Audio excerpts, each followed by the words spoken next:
13 سالہ مکی زندگی میں ستایا، آپ نے میرے اوپر پتھر برسائے، آپ نے میرے پیچھے چھوٹے چھوٹے بچوں کو لگایا اور مجھے گالیاں دے رہے تھے، آپ نے میرے اوپر پتھروں کی بارش کی اور آپ نے میرے جسم کو لہو لہان کیا، آپ نے مجھے ہر طرح سے ستایا، آپ نے مجھے شیخ ابی طالب میں میرے ساتھ بائیکاٹ کیا گیا، سوشل بائیکاٹ کر کے مجھے 3 سال تک قید رکھا گیا، میرے اوپر کھانے اور پینے کی چیزوں کو بند کیا گیا۔ یہ نعرہ نہیں تھا،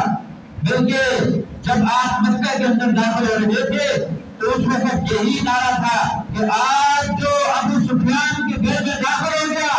اس کو امان مل گیا، جس نے اپنے گھر کا دروازہ بند کر دیا اس کو امن مل گیا۔ اور پھر فرمایا کہ آج بدلے کا دن نہیں ہے،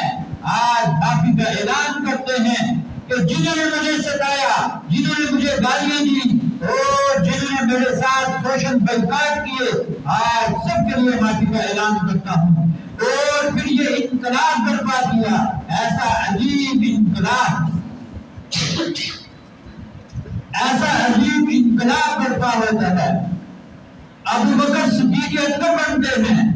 فاروق اعظم بنتے ہیں، پہلے عمر تھے فاروق اعظم بنتے ہیں، عثمان ذو النورین بنتے ہیں، اور علی المرتضی اور شیر خدا بنتے ہیں، امیر معاویہ کاتب وحی بنتے ہیں، اور بلال وہ حبشے سے چل کر آیا، جب آپ کے قدموں میں آیا ایسا انقلاب آیا۔ سرکار دو عالم صلی اللہ علیہ وسلم ارشاد فرماتے ہیں جب مجھے معراج کروائی گئی تو میں نے دیکھا کہ میرے آگے قدموں کی آواز آ رہی ہے، میں نے جبریل امین سے پوچھا تو جبریل امین نے بتایا یہ آپ کا غلام بلال ہے جو مکے کی دھرتی پر چلتے ہیں، میرا اللہ اس کے پاؤں کی آواز اور پاؤں کی آواز یہ عرش بری پر سنا رہا ہے۔ ایسا انقلاب برپا ہوا کہ وہی صحابہ کہ جو ایک دوسرے کے خون کے پیسے ہیں وہ ایک دوسرے کے لیے قربانیاں دیتے ہوئے نظر آتے ہیں، پھر وہی صحابہ کہ جو سالہ سال تک ایک دوسرے کے ساتھ لڑتے رہتے تھے پھر وہی ایک دوسرے کے ساتھ محبت اور بھائی چارے کی اپنی تصویر بنتے ہیں۔ پھر وہ انقلاب بھی آیا، سیدنا صدیق اکبر رضی اللہ تعالیٰ عنہ کے ساتھ ابھی اسلام قبول نہیں کیا، فرماتے ہیں ایک جنگ کا موقع ہے، جنگ کے بعد فرماتے ہیں کہ میرے ابا جی وہ جنگ کا موقع تھا، آپ مسلمانوں کی صف میں تھے اور میں کفار کی صف میں تھا، ایک موقع ایسا بھی آیا کہ میری تلوار کی زد میں آپ آئے لیکن میں نے والد سمجھ کر آپ کو چھوڑ دیا، یہ تو میرے والد گرامی ہیں۔ صدیق اکبر فرماتے ہیں رب کعبہ کی قسم، اس رب کی قسم کہ جس کے قبضہ قدرت میں میری جان ہے، تو نے تو مجھے چھوڑ دیا، اگر میری تلوار کی زد میں تو آ جاتا میں نبی کا گستاخ اور میں نبی کا نافرمان سمجھ کر بدلے قتل کر دیتا۔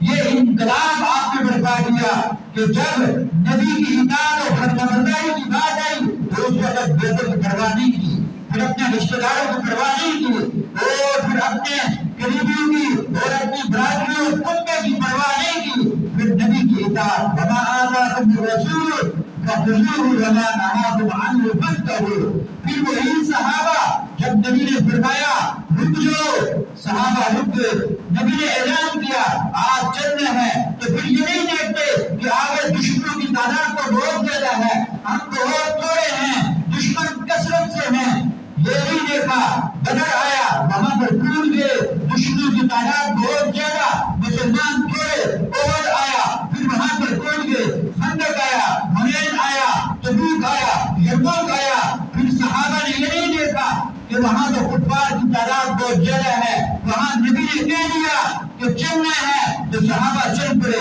نبی نے کہا رکنا ہے صحابہ رک گئے۔ میرے نبی نے وہ انقلاب برپا کیا کہ جو رہتی دنیا تک مسائل قائم کی ہے، اور آج مؤرخین اور آج دشمن کے ماننے کے لیے تیار ہیں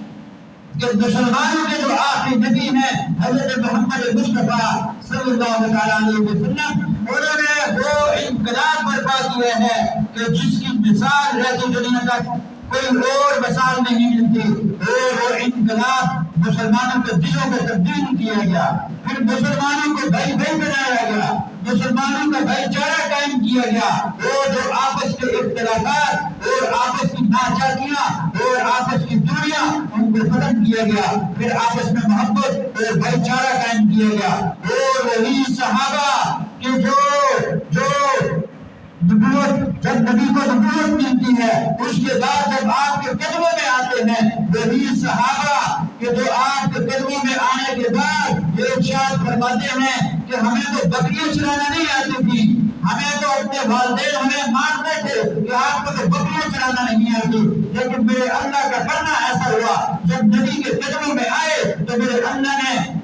64,00,000 مربع میل کا حکمران بنا دیا۔ پھر وہی عمر جو فرماتے ہیں کہ کاش میں کوئی طب کا ہوتا، کاش میں کوئی جانور ہوتا، کاش میں کوئی ایسی چیز ہوتا کہ کل قیامت کے دن مجھ سے پوچھا نہ جاتا، میرے حساب کتاب کا بدلہ مجھ سے نہ لیا جاتا۔ وہی صحابہ کہ جن کے بارے میں اللہ تعالیٰ نے قرآن حکیم میں کامیابی کے سرٹیفکیٹ جاری کیے، اولئک هم الفائزون، اولئک هم الراشدون، اولئک هم المؤمنون رضی اللہ عنہم ورضوا عنہ، کہ یہ وہ صحابہ کہ جب میرے نبی کی بات کو مانتے ہیں، میرے نبی کی اطاعت اور اتباع کرتے ہیں، فرمانبرداری کرتے ہیں،